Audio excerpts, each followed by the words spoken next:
নমস্কার বন্ধুরা, আমি পাগল হয়ে যাব। পাগল হব না তো কি বলুন তো?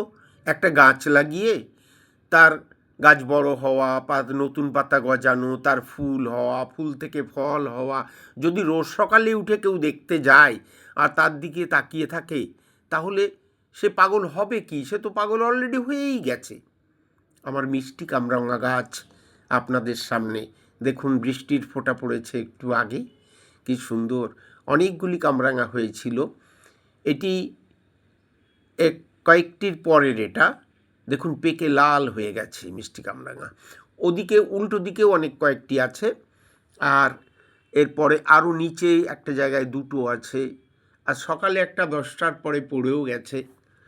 বেশ ভালোই লাগে খেতে, একটু লবণ দিলেও চলে, না দিলেও হয়। মিষ্টি কামরাঙা গাছ খুব সহজেই করা যায় এবং প্রচুর ফলে। একটা কামরাঙা গাছ থাকলে কি অপূর্ব দেখতেও লাগে, তার ফল লাগে সুন্দর, লোকে এসেও বাহবা দেবে আপনাকে।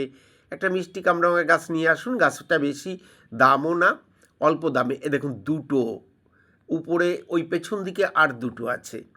তো ঠিকই আছে, এরা কি সুন্দর মাইঝিয়ে একসঙ্গে আছে আর আমাকে রোজ আনন্দ দিচ্ছে। আমি বারবার গিয়ে দেখি কতটা বড় হলো, কতটা হলুদ হলো।